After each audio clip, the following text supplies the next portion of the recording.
Today we're going to install the switches on a Kawasaki ZX10R. This is a 2020 model. These are the controls that go onto the handlebars, both the switches to the left and the ignition switch.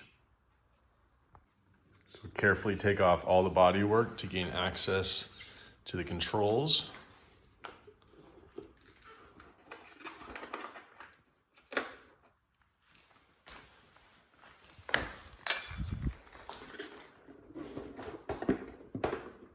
So we'll remove our new wiring for the packaging to replace this one. So you're going to find all of the controls down on the left side. This is the old control wires that come from this unit, and they come down. One is replaced right here on this piece. The second is inside this cover, and they just clip on. And so once it's all done, then you have the last wire, and it's going to connect with this guy. And so once you plug everything in, make sure you hear those little snaps.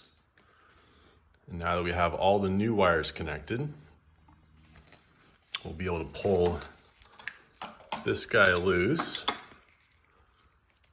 and disconnect him with the controls, the bolts underneath.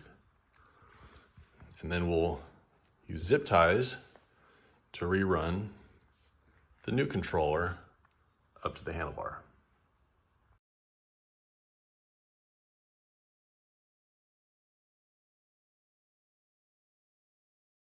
So before securing the actual controls, depending on your clip-ons, it could rotate even with the clamp fully seated.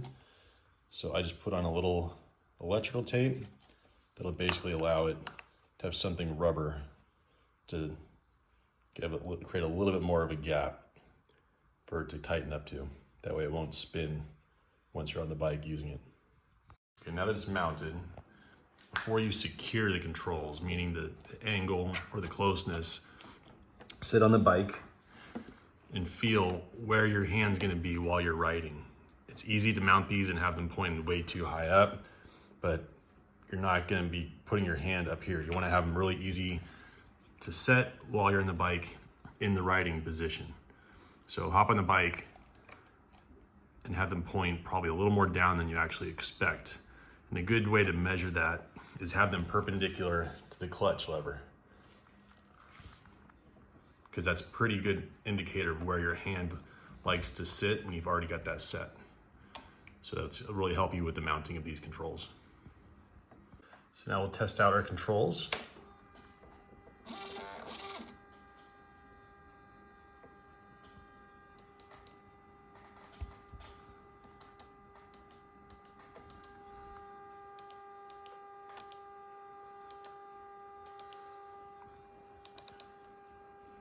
Everything's functioning as it should. And now we'll button everything up using our zip ties, and we'll put it back so it's nice and secure.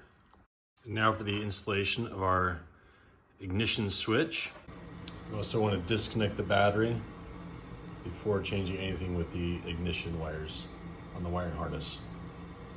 To access all the controls on the back side of these, we need to take the gas tank off. So there's going to be a screw here, and then you can loosen the seat, several bolts, and then there's another screw right inside there.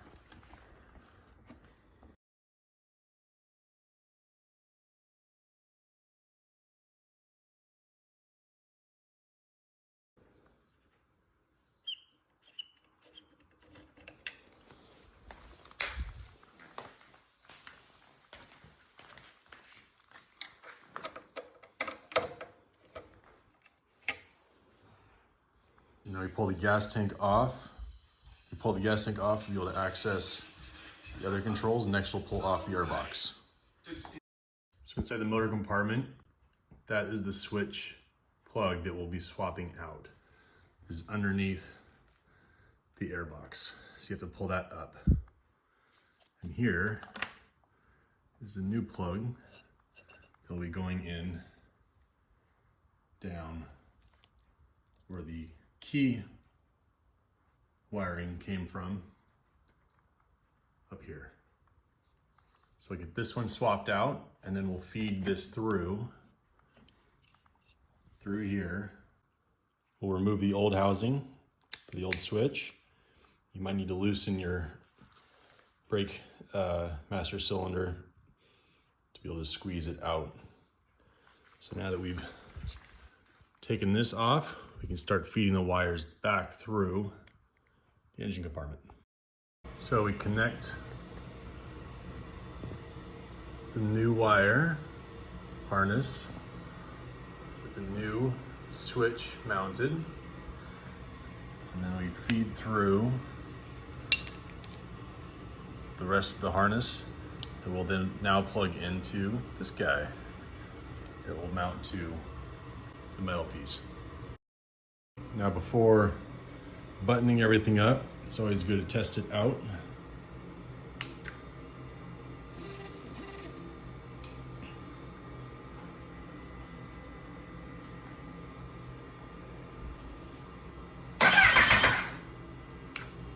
And we're good. Time to wrap it up. Now we start buttoning everything back up. Hook battery back up.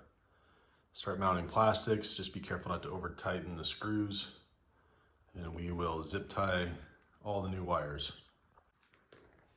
All right, now we've got both controls mounted. Got the left-hand controls and the new starter button. So once you get everything all buttoned back up, got the tank remounted, all the body work that we're careful to put back on without forcing any plastic pieces together. Test out the system. And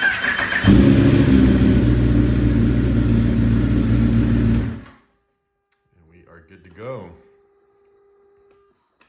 The next piece will be to remove the key. We have our wire out. For this one, you're pulling off the triple clamp. And basically you have to drill out the rivets underneath. And then you can pull the key off. And it'll be a nice and clean setup. Once you do get all the wiring routed through, it's good to get them all zip tied together, nice and out of the way.